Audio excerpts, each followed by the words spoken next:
There's a kitten out here with me, so we'll see how long the kitten lasts, but it's tour time. I did put this bucket for these. I'm probably gonna transplant them out, and these are cattails. I have the scent of, oh, what are they called? Lily of the Valley in the air. And we got rain all over everything. The poppies are still going madness over there. The apricot irises have opened. The sunchokes have come up, which always takes so long. Let's see if we can say hi to the baby. Oh, say hi, baby. Hey, yo.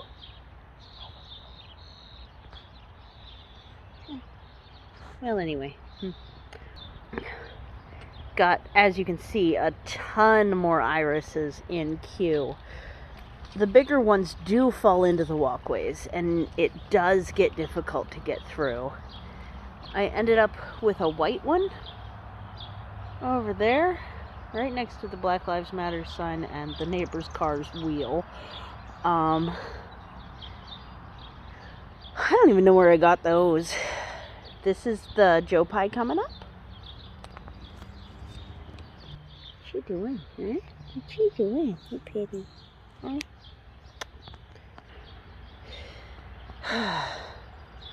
This Yostaberry is spreading, and I really don't like that fact, so decisions might need to be made. I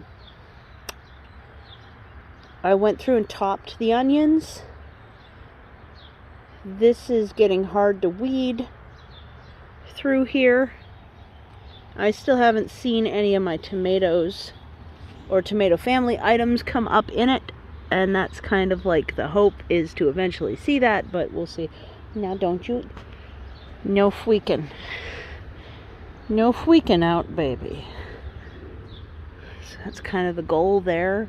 I did get the rhubarb back by the green wall there, harvested and freezed, a little bit cooked too. It's an airplane, you're okay. I don't think the baby still wants to be out here. Walk the child back. Huh, child? Plus my arm's getting tired, my dear. You freaking. I think you're freaking a little bit. Just a little bit. Look at these toe veins. I think you're freaking a little bit. So, we'll start in the front after I put the baby back in the door. Otace? Otace, baby? Oh, there goes a robin. Yeah, I know, child. We're almost there. Almost. Hold on. Okay, hold on. No Randalls. Okay, get your claws out of my shirt. There you go. Okay. So I've continued to burn really large stuff. Here's the example of floppy, large top irises, especially in the rain. I do like the small historic German irises the best because they stay upright regardless. I don't really need my flowers to be 4 inches across. If they're going to be in the sidewalk, who cares how big they are?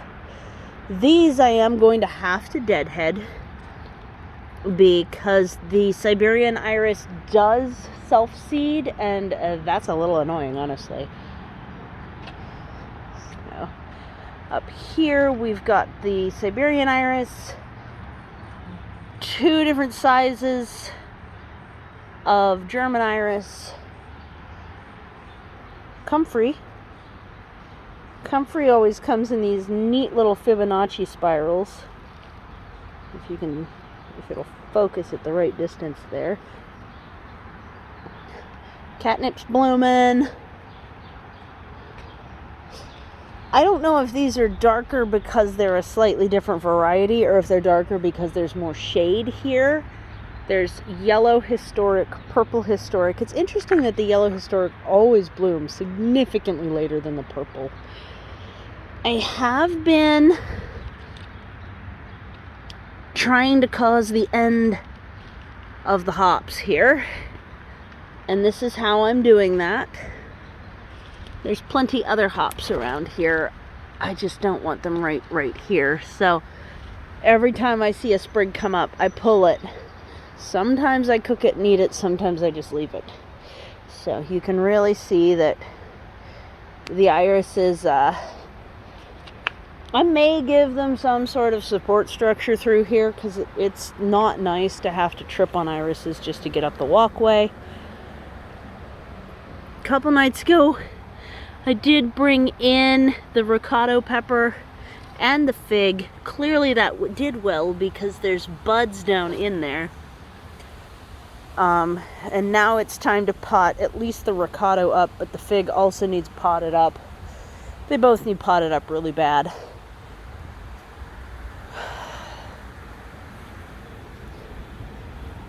Let's see, in the enclosure here, we have still the thornless locusts, a small handful of black cap raspberries. We've got a rosemary that I'm super excited about, and some hyper-local yuccas out of a local cemetery. I've got this plant that I'm pretty excited about, but I don't know what it is. I might be very unexcited about. That's why I put one of them right there instead of in, because I thought that was a strawberry tree for 7 years, and then it finally bloomed and fruited, and it's not. So who knows? We've got elderberry budding up. We've got ash trees reaching for the sky. And then I've got a newly transplanted, because I didn't even know it was there until I started moving stuff, a newly transplanted red twig dogwood, couple of older ones. There's at least one black cherry that's successfully transplanted back here. I transplanted this, but I'm very disappointed at seeing that the black cherries that weren't in the ground aren't leafing out. They seem to be delicate. Here's another hop. Sometimes it's a little difficult at first to tell the difference between these, but once this unfolds and the leaves unfold on that, it can be really easy after that.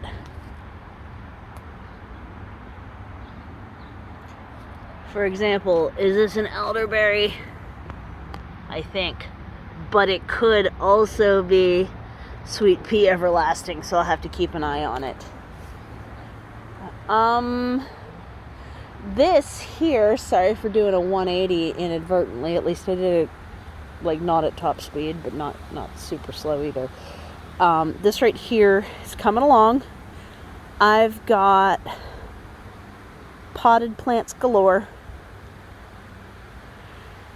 I really do.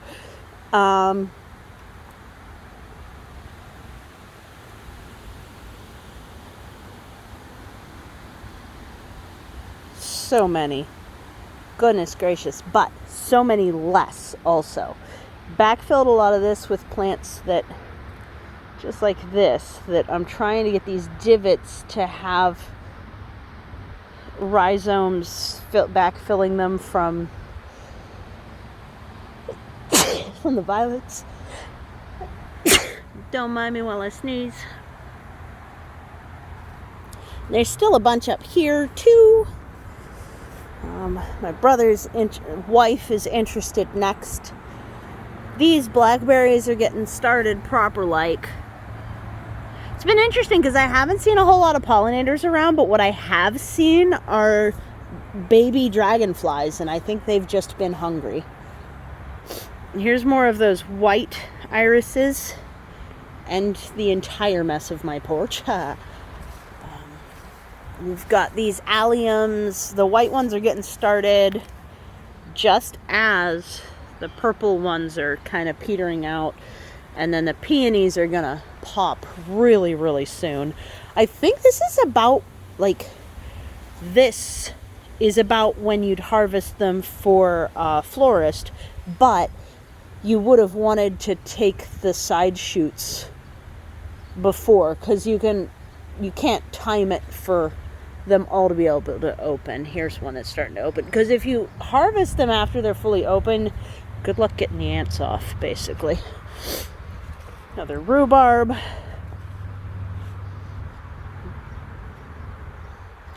The hopness or groundnut is why I took the rhubarb from the back.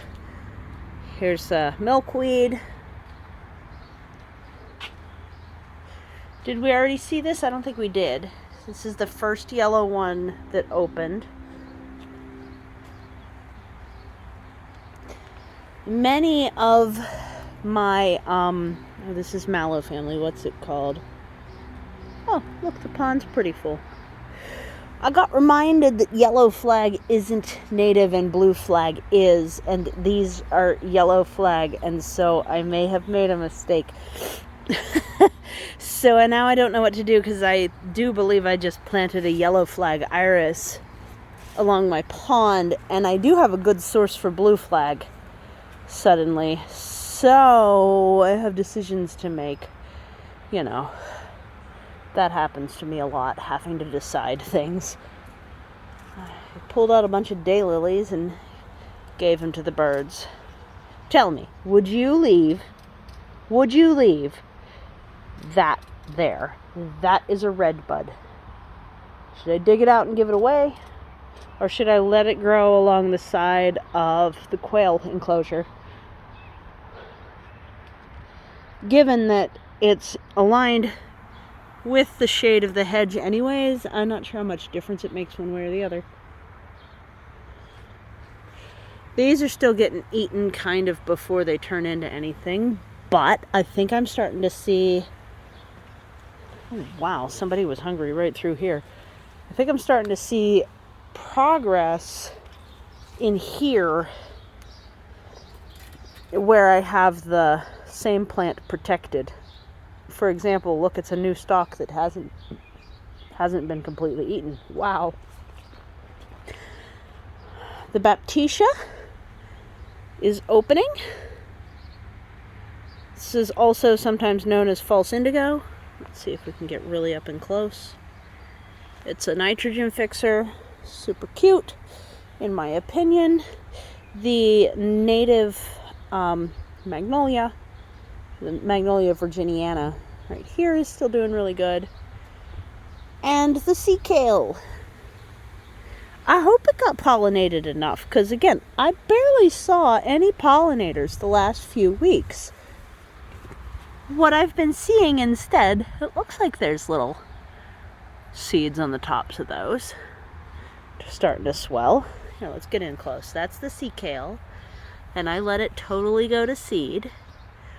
Yeah, I said earlier, what I've been seeing instead is just a ton of dragonflies that are this big, which we had a massive migratory swarm of dragonflies up here 3 years ago, so this might be the eggs that they laid when they arrived here. I'm hoping I'll see the kiwi flowers opening soon, now that the risk of frost is past. Those ones are getting really close. That's the hardy acai. This and that are the silver vine. We have the spiderwort dayflower popping off everywhere. A couple of different shades. That one's a darker purple. This one's more of like a pinky purple. And again, I'm not entirely sure if that's because of, like, this one's in a bit more shade. This is the Pixwell gooseberry up in here. I may need to give it a little bit more protection for next year. I've been keeping vaguely an eye down here. Oh, I got dripped on my head. Vaguely, but not entirely. An eye down here of when will the strawberries start. So these are the Arctic strawberries, and they fruit really early, which is great. love that. But also they love the shade. So that's a nice touch. They actually get scorched out by the sun as soon as they try and leave this shady, super shady patch back in here. If you were far north and had less daylight, I think you'd be able to put them in the sun. But down here in Pennsylvania, zone 6B, you can't. Still hoping that I might someday get some hazelnuts and maybe not have the neighbor cut them. That's why I'm letting them bush towards me a little bit more. But I did add this rhubarb here, which inconveniences my travels a little bit back in that corner. Happy little guys, huh? Deer poops, or maybe bunnies. I don't know. I think that's deer. I was pointing at the strawberries, but there's also poops right there. I'm worried about this. This is the sumac, the dwarfing sumac that only gets about 4 foot tall, that I got from the side of the road because it's a very situationally endangered. In other words, there's these little micropopulations of genetic uniqueness here, there, and everywhere along the highways that only get this tall. Unfortunately, the deer came through and ate a bunch of it too, so that's why I left a lot of the sticks from the asparagus here. I left that to help protect it from getting eaten. I'm hoping I'll start to see some budding maybe farther down or something, but the really short, wild type varieties of sumac trees in the staghorn variety, the ones that only get as tall as a human at most, and therefore are easy to harvest, those are really not doing particularly great as far as holding their own. And so I try to bring the genetically unique ones, I try to bring some of that here. I know I planted this. I'll forget what it is. So there's that.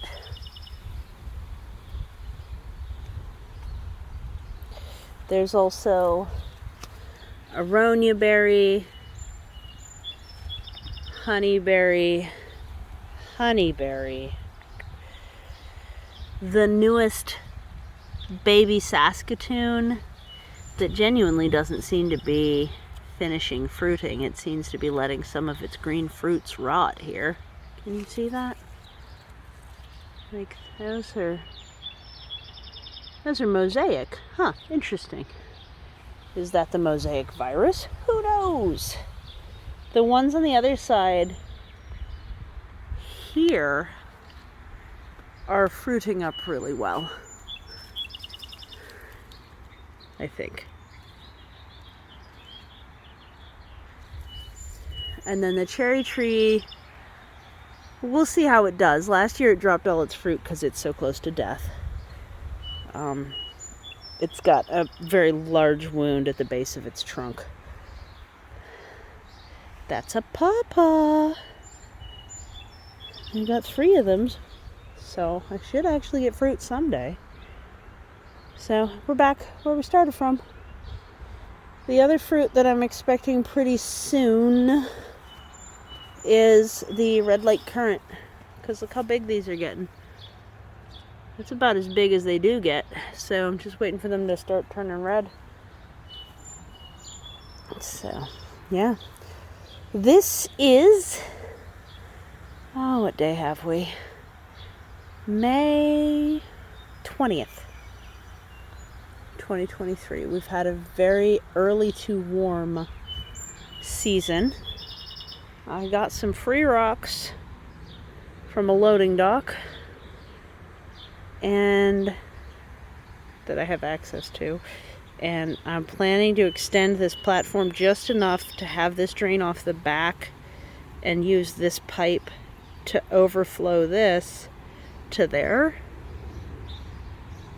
Not pipe, downspout piece.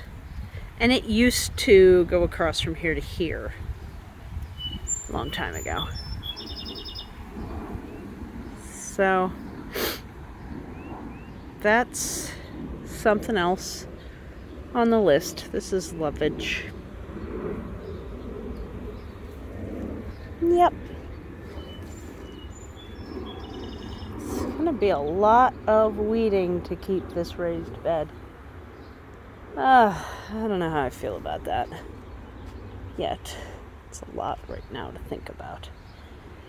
Oh, and the Illinois mulberry that I was worried about is not dead.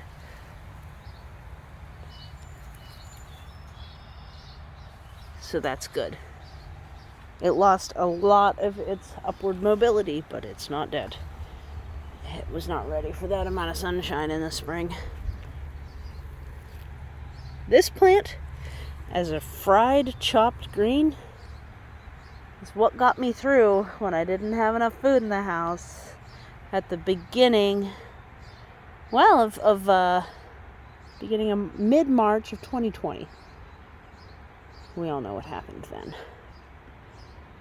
Well, maybe we don't all know, because maybe it hit every country at a different time, but this would be the U.S. 2020. Kind of infamous for what happened, so I think you know what I mean. Look at that, they're already starting to fruit. This is the Joan J. And look at all that fruit. Thornless raspberry. It's so nice having these protected. I'm going to be so happy to have them inside like this. And then hopefully with those seeds I'll be able to have a lot more of the sea kale. I see something else pretty cool. Let's go look. Let me show you something else pretty cool. Up into this walkway. This is a walkway right here. See these?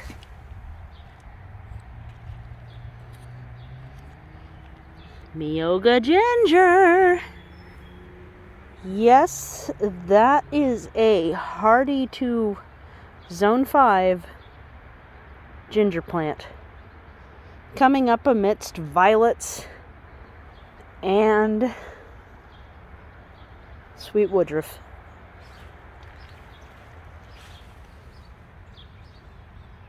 And this is sea kale. If you've seen these marketed by Edible Acres, yep, that's where I got them. As well as the ground nut that was the cause for me to pull the rhubarb in the middle of the night a couple nights ago so that it could get a bit more sun and actually warm up. Can you see it? What are you? You see that creature moving there? Can you? No, it left. That is the bug that has been everywhere. And that I haven't seen any of my neighbors' honeybees. I haven't seen any other pollinators, so. But things are getting pollinated, so I guess they also were going for the flowers. Yeah, well, I hope you're having a really good day. Thanks so much for visiting the cliffside. It is over there. I think the quail want to say hi, but I need to close this dang gate first. Hold on. And then we'll say bye from there. I did take Skeksis inside to the sick pen because he was biting so hard on the babies. The girls were getting really harassed, so I have decisions to make about him. He doesn't let anybody rest. He just chases obsessively. I've only once heard anybody take flight in the middle of the night since I took him inside, so it might be time to just accept that this flock isn't going to be fertile eggs. It still could end up being, because that is a rooster. But he's very gentle and caring and not harassing unless he's competing with Skeksis. So the likelihood that he will take care of 7 hens is pretty low. The darker one of the two, the more dark. He's just chillaxing. Every now and again he caws, but mostly he just chillaxes.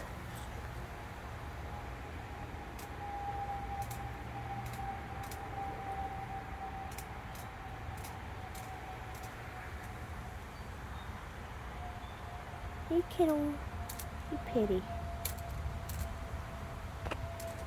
Yeah. So that's the quail. This is the cliffside. And I hope you're having a really good day. Take care. Bye.